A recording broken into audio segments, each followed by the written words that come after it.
Check one.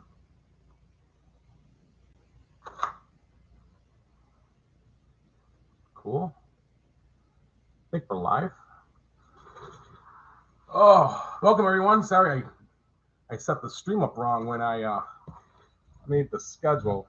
I don't know what to do now though, going forward. Of course, nothing ever goes smoother, right? So, gonna wait a moment for people to join here. But today we're gonna be looking at our 4-gear Hellcat. Gonna have to take a look and see what's going on here. I think that it might just be where the motor goes in the hole here. It might need some oil, but if not, we're gonna have to take the gear plate off and remove the armature, check the brushes, and hopefully I don't have to increase the size of this hole. It just might be because it's too small. I don't know. But while we wait for some people to join here, I'm gonna show off what we did during the last live stream. We used some purple paint here, and I painted 2 bodies. That came out pretty good. Did the Volkswagen here. It's like a lavender color. I have the backpack for it, the parachute on the back. I'm gonna have to paint that. I think I'm gonna paint that black, and we'll put that on there. And I do have to get some windows for it, and it's also missing an engine, so I'll have to try and find those somewhere as well. Looking at the Countach here, it came out pretty nice as well. I'm going to try and paint the lights in the back, get that a good paint job. And I have the windows for this one as well. We can put those in right now, I think. Okay, I got it right behind the camera here. Put this in.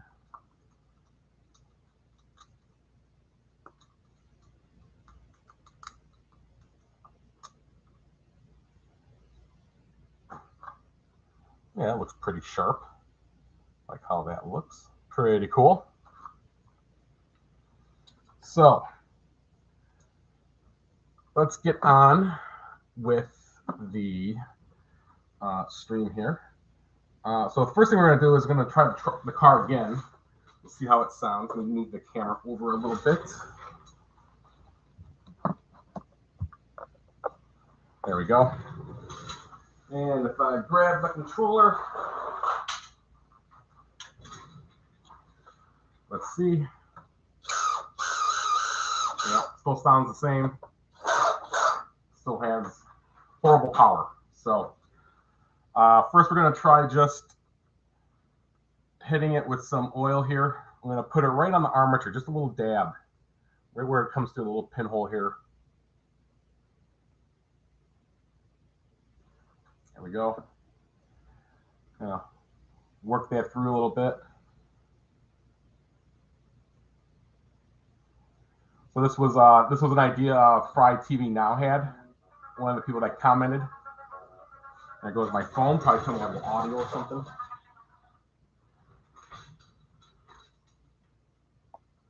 So I have a little Q-tip here as well, and I'm just gonna clean off the excess oil here. Get that. All right, and let's see how it sounds now.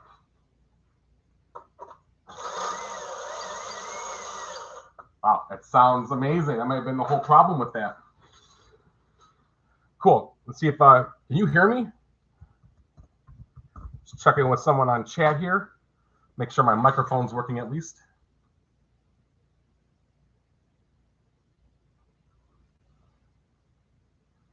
There's a little delay.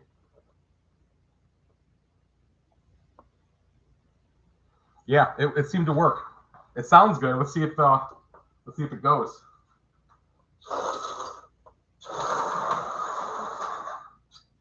Yeah, no, that was totally it. Good. Microphone's working. Excellent. Thank you.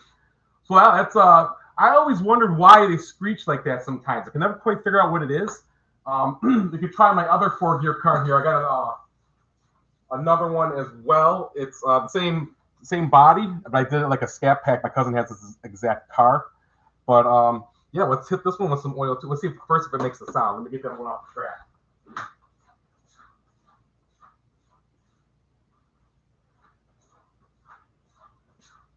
So yeah, I had a problem when I scheduled the live stream. I select stream instead of web camera, so it was expecting external software instead of using the YouTube software.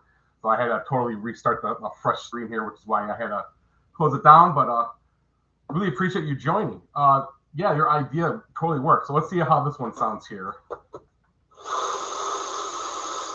That one sounds pretty good actually. But you know what? I'm gonna dab it anyways. Go.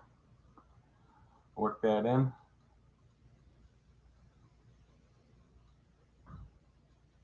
Well, I'm really glad this fixed it because I really did not want to take the armature off because every time I tend to do that, the brushes will fly out, the springs will fly off, or something else. The drag strip is 22 feet. It's 22 and something. It's the exact quarter mile. So I measured. I think I got the number of feet in a quarter mile, and then I divided it by I think 64 to get the HO scale length of it. But it's a scale length quarter mile. I don't know if you can see the actual end of the strip is right to here. So the actual drag strip ends. The drag strip ends right here, and then it's dead track all the way to the gravity brake to help the car slow down. And I'm using a slot 2 dragon timing system to do the timing and everything with the lights. I have to go down there and reset to actually do a real run. You know what? Let's do that. Let's do the real car here. We'll do both of them. Lay on. It takes a lot of lighting to get everything correct to go. It's all got to be set up too before you actually hit the button to kick it off. So there's light sensors here that do the timing of the actual track. Ooh.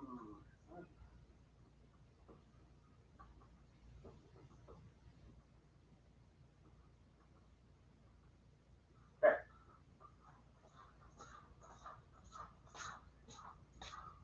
So let's run a lap with the one we just fixed first, the Hellcat.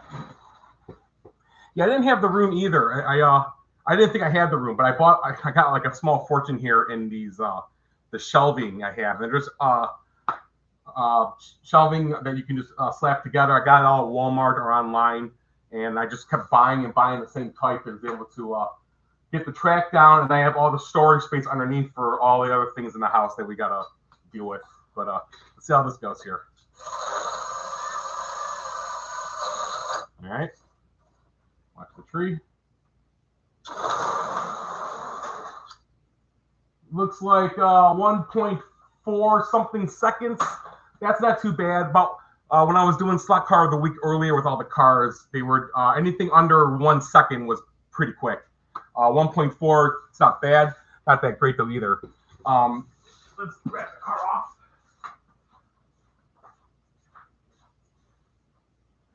So this Hellcat here, the only thing I upgraded on it was I took the 2 weak magnets out and I replaced it with one heavy-duty earth magnet there.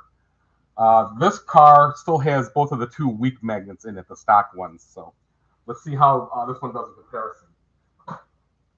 Maybe the stronger magnet might be hurting it a little bit in the drag strip compared to it going around the racetrack. And of course, I forgot to hit the button down there. That's the one thing that doing this with one person, there's a lot of walking back and forth. When we have 2 people here, I'm able to use the return track, and one person stays down at the other end, and then the other person can stay down here as well to run the clock. All right, let's see what happens here.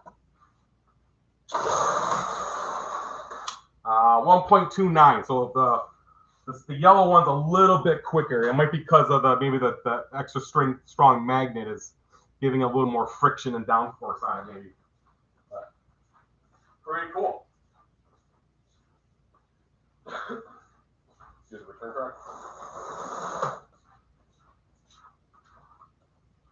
Nice. Well, that worked lovely. I got this cool trailer off eBay. It's Greenlight edition for HO scale cars. It's pretty cool. Got a nice door on it. You know, put the cars inside of it. Put them in. Gotta get some. I gotta get some more trucks. I have one. It was a Jimmy Flintstone resin body that it already came done up as a General Lee. But it'd be nice to get some more truck bodies, customize them, and have them go with the trailer as well. Looks pretty cool with the two. I got it over there towing the General Lee on an orange trailer, but that looks pretty cool. Nice. Well, that was a quick stream. Autoworld cars seem to need tuning out of these boxes. Yeah, all the autoworld cars, I love them, and I actually even have one right here. I've had this for over a year, and I never opened this one. It's left sealed. It's the Larry Arnold Kingfish. It's the Barracuda. But like you said, if it's not the shoe springs needing tightening, it's the sometimes the rivet here, the rear gear. I don't remember what it's called, but you can see it here. It wobbles, and I mean some play is okay in it, but I've seen people tap it with a hole punch to get just a little more tension on it. And then a lot of the things are with the tires too. I've seen people put sandpaper on the track and hone the wheels down. It gets a lot of the bounce out of the chassis, and you can get some more speed out of them. If I was doing like competitive racing, I could probably consider doing a lot of that. But I'm just down here with my son going down the track, so it's no big deal. I don't get that too fanatical with it. But yeah, I'm not sure if I want to sell this one or if I should open it. I might just make a video opening it and do a run of it that way. But might be cool. It looks cool. I like the chrome rims on the 4-gear chassis. The Jimmy Flintstone one here, I had to modify. I had to make a stubby axle on it, so the wheels are a lot closer in. I took all the beef.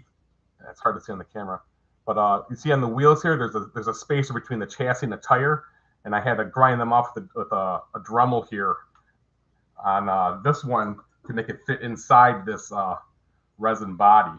But it goes pretty good around the track. It gets the job done.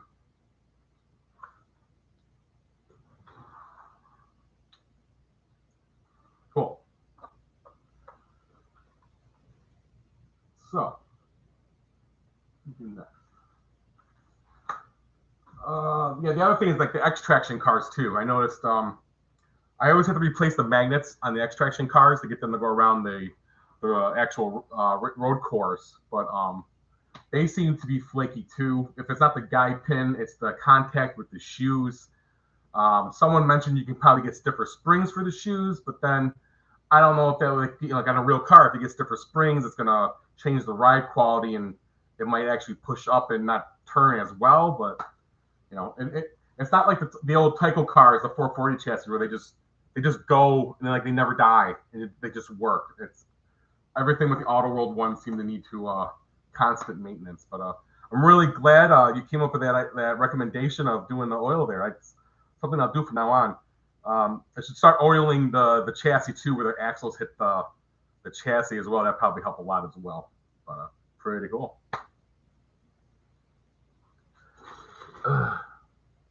I got the truck body on eBay. I found someone just selling regular generic chassis. I got another one over here too.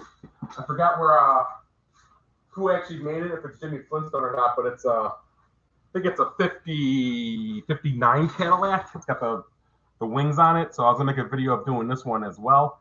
It probably needs the same things done, but I found these on eBay, and I was able to go into the seller's profile and see everything else they were selling. And then usually from there in the description as well, you can find a link to maybe if they have a web page, and they might be able to find more listings that they have. So this is interesting. This one won't even sit in the chassis here. It's like the body mounts on the side of the chassis aren't even wide enough on this Cadillac to really hold it in place. Yeah, see, it just falls right out.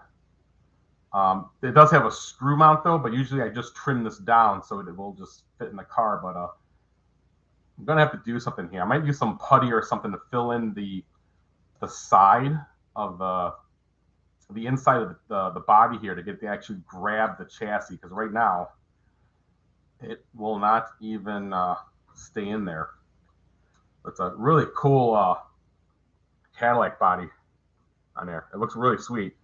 And it looks like you just have to do the same thing. I just have to stub I had to cut the axle and then cut the tires on, like I said, and that would make it fit. So this one would fit right in there, but it just won't hold. So I don't know, maybe a different body clip would work too. I know, like I think Viper has different body mounts, but that's for their specific chassis though. I might be able to have my 3D printer friend make something that go on the body just to go on the side of the chassis to make this grab. But this will be a cool looking car. I was thinking about doing this in a nice red. Add some chrome to the front. Be pretty cool. Yeah, when you go on eBay, look for slot car resin, and then all the bodies usually come up, or 3D printed. You can find them that way. These are tricky when you paint them. You're going to want to sand these. You want to make sure you have a respirator on. You don't want to breathe any of the dust while you sand these, and they're real slick. The first one I did was this yellow one. I didn't sand it, and I started to mask it off to do the hood. And when I pulled the tape back, all the paint came right off with it. I got a video of it on there showing that. So you want to get like a 1,000 grit sandpaper. Yeah, LEDs. The cop cars look really cool with the LEDs as well. It'd be cool to do that in the headlights. I haven't gotten that far with it. And the other thing is, where do you tie in the LEDs onto the chassis? The flamethrowers are doing them under the shoes, and that's causing problems when you try to get them to go around the track. None of mine work. I got the Bandit and the Kit Car Night Rider, and they're absolutely atrocious trying to get them to go anywhere. Dan from Slot Valley Racing, he just reviewed a Camaro, and same problem. It was a flamethrower, and he has a track. It maybe has 7 to 10 turns on it, all flat. And it was just stumbling through that. The track I have, I'll get my big head out of the way, has a lot more turns and things to deal with, where the autoworld cars are not so good on it. And I also found that I got to run the autoworld cars at 24 volts over here, and I keep up with the tyco cars at 18.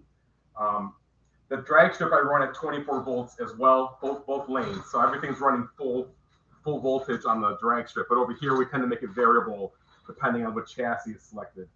It's hard too when the kids come over and they want to play. A lot of times they'll pick an autoworld car and it won't go, and it happened in the last live stream. Enzo picked the car, it stumbled because we didn't up the voltage, didn't have the right magnets on it, and I almost got to separate, like put all the cars for the racetrack over here and put like any of the cars work on the drag strip. That's fine. It's just a straight line, but only like the tyco cars really are able to get around this crazy track efficiently.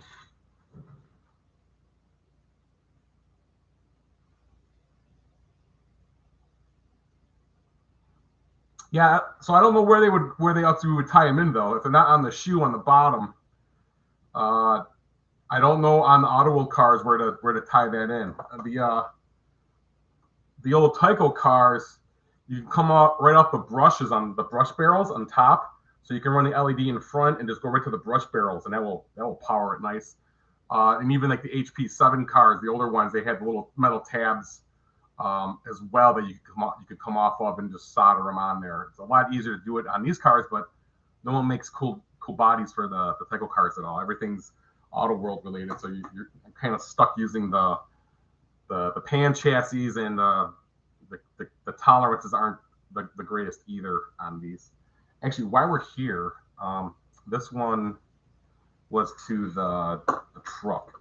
I didn't oil the top of this thing either, though. And there's some back to the Hellcat. There's some goop all over that as well. I'm gonna get that off with a Q-tip, and it's like green and yellow. I don't know if that's coming in. The grease they use, I don't know if I'd call it oil. It looks more like grease. Yeah, you know what? I'm gonna take the band off, pop the top gear, put a dab of oil there. I'm gonna dab the rivet and then the axles, and we'll give it another run. It did about 1.4 seconds when we just ran it earlier here. So you pop this off, which I hate doing.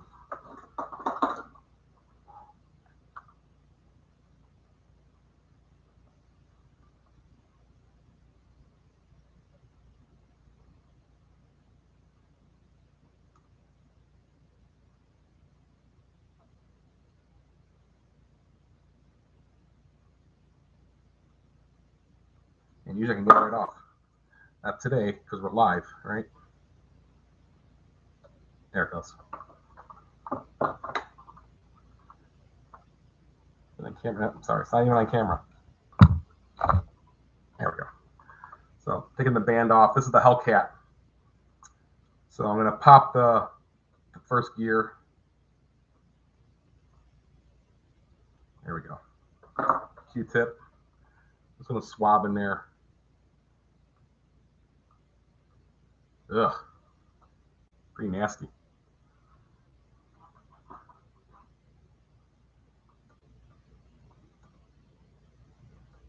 Yeah, it's like a grease. I think the high-speed bearing oil I use is probably a lot better for it.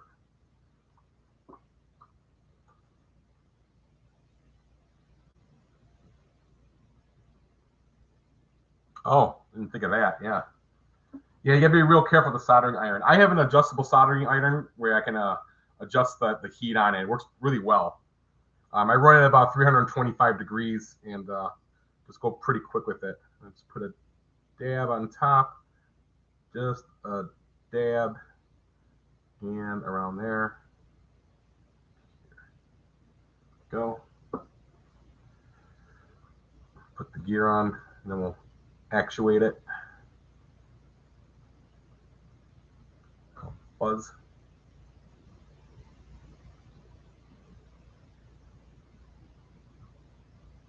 Okay. Let's put the band back on it.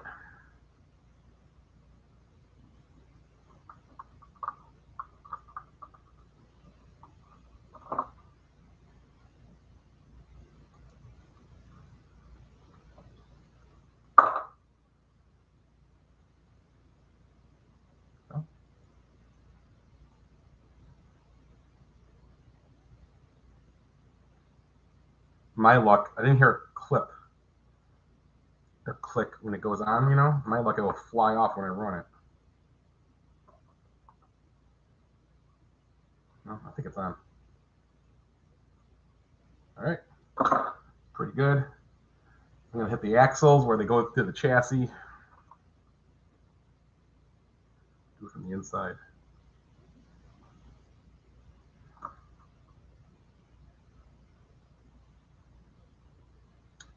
And we'll see if we can beat 1.4 seconds here.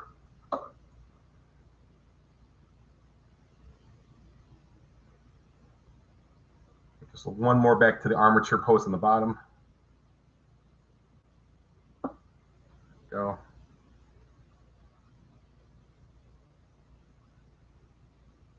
All right.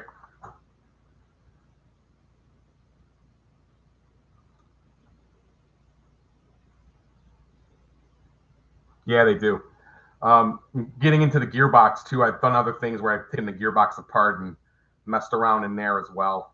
I seem to have better luck running them though than the X-Traction. All right, I think we're good. I'm gonna go reset and we'll see if we can beat 1.4 seconds here.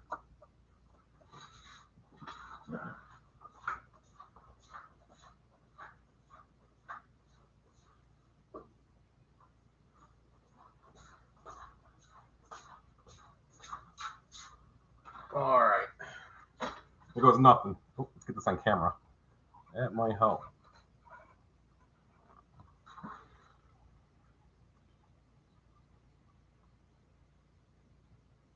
Yes. Yep. I agree. Yep. It's always something else with them too.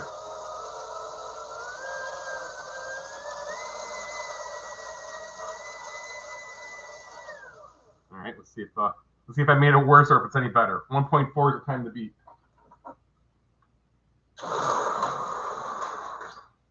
Yeah, 1.3. I'll take it. Cool.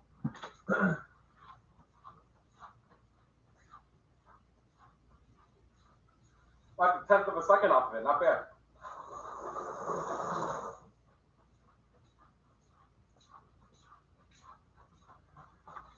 Oh. Cool. I think that's gonna do it for the live stream. We got now that I know how to do that, I'm gonna do it to all the cars. I'm really happy it was just a friction issue there. So every time I run these, just gotta give them a dab of high-speed bearing oil, and seems to do the trick. Got all the squealing out of them and everything else. Excellent. Really appreciate that. Thanks for joining too.